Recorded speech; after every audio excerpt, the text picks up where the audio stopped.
여러분, 원래는 이런 그림을 많이 보시고 곁에 두시고 가지고 다니십시오. 이 그림은 분명 여러분의 무의식을 자극할 것이며 이로 인해 올 한 해 여러분의 삶에 큰 번영과 행복을 가져다 줄 것입니다.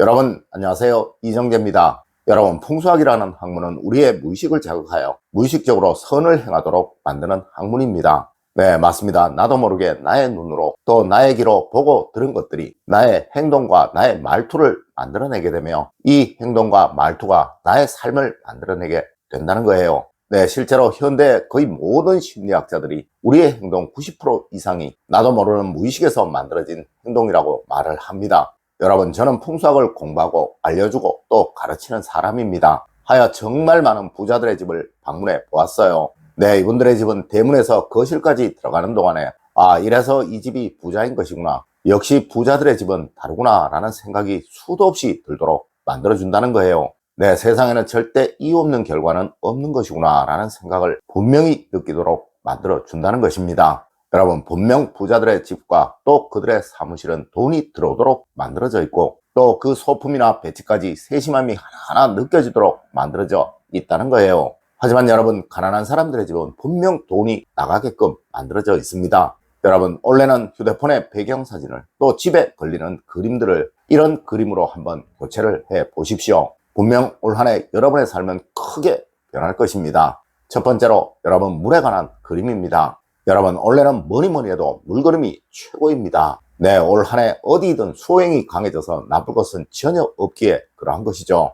물론 여기에는 맑은 시냇물도 있을 수 있겠고 또 고요한 호수나 강, 바다 등도 있을 수 있겠죠.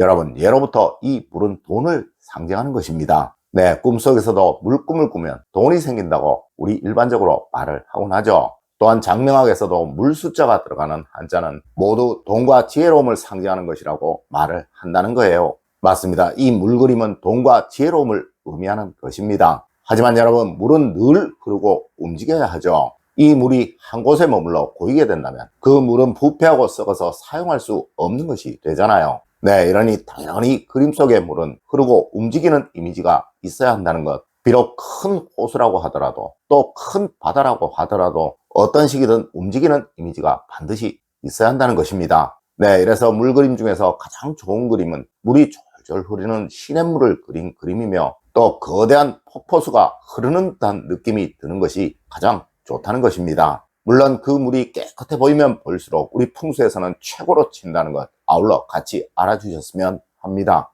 여러분, 원래는 휴대폰의 배경사진을 그리고 집에 걸리는 그림을 이런 그림으로 한번 바꿔보세요. 두 번째로, 과일이 많이 있는 그림입니다. 여러분, 이 그림은 가능하면 나무에 달린 과일 그림이 좋고 그렇지 않다면 하나보다는 두 개, 또 두 개보다는 여러 개가 그려져 있는 그림이 좋다고 말을 합니다. 네, 이런 가족 간의 정을 말하고 화목을 말하며 또 이 가정의 행복을 만들어준다고 하는 그림입니다. 네, 풍수라는 관점에서 동서양을 막론하고 이런 과일이 그려진 그림만큼 호평을 받는 것은 많지 않은데요. 특히 이 중 사과 그림은 가족 구성원들 간의 건강과 풍요로움을 상징하는 대표적인 그림으로 알려져 있습니다. 네, 이는 아마 서양의 신화들에서도 그 유래를 찾아볼 수 있을 거예요. 물론 우리 전통 풍수학에서도 이 과일 그림은 행복과 풍요로움 또 다산을 상징하는 것이니 나이가 어느 정도 있으신 분들이시라면 후손의 번영을 위해서라도 집안에 하나씩 꼭 두시면 좋을 듯 합니다. 네, 이 그림의 위치는 현관 복도가 가장 좋아요. 물론 거실에 두셔도 좋겠죠. 세 번째로, 여러분, 나무가 그려진 그림입니다.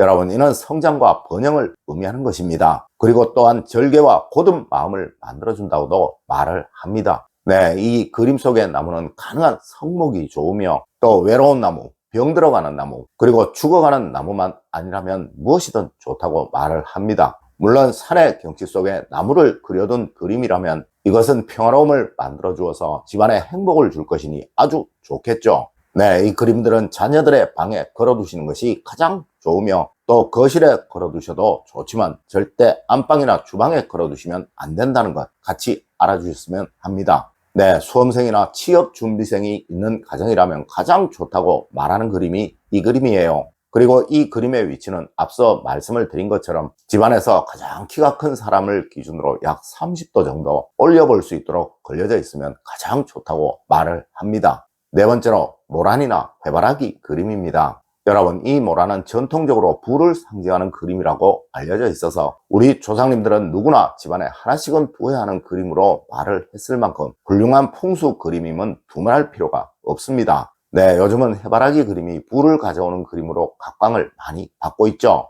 아마 그 이유인즉 노란색이 돈과 황금을 의미하며 또 이 식물이 하늘을 바라보기에 그러한 듯하며 그 몽우리가 태양을 향해 있어서 당당함을 의미하기에 그러한 듯합니다. 하지만 여러분 꼭 아셔야 할 것, 이 그림은 지나치게 식물이 커서는 안 되는 거예요. 자, 사진을 하나 볼까요?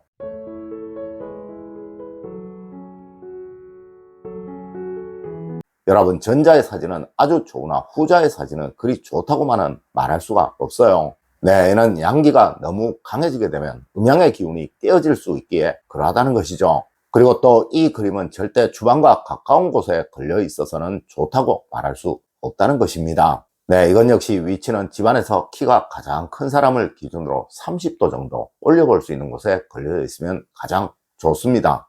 다섯 번째로 풍요로운 들판이나 산을 그린 그림입니다. 여러분, 이는 안정과 결실을 의미하는 그림이에요. 네, 이 그림이 거실이나 침실에 걸려져 있다면 이 가정의 안정은 보장이 될 것이고 또 이 가정의 재물적인 풍요로움이나 번영 역시 보장이 될 것입니다. 하지만 반드시 저물어 가는 그림은 피하셔야 한다는 것, 꼭 햇살이 등장하는 그림을 선택하셔야 한다는 것 명심하십시오. 네, 앞서 말씀드린 어떤 그림에서라도 저녁 석양이 등장하여서 좋을 것은 없습니다. 물론 저녁 석양이 보기에는 좋고 또 색감 역시 운치가 있어 좋아 보이지만 집안에 걸어두는 그림으로 이 저녁 석양만큼 몰락을 의미하는 그림도 없다는 것, 아울러 같이 알아주셨으면 합니다. 여러분, 햇살에 비쳐 오곡백과가 반짝이는 그런 그림이나 산의 화려함이 눈앞에 펼쳐지는 듯한 그림, 네, 이런 그림이 최상이라는 거예요. 맞습니다. 여러분, 꼭 명심하십시오. 들판의 그림이나 산의 그림에는 반짝임이 꼭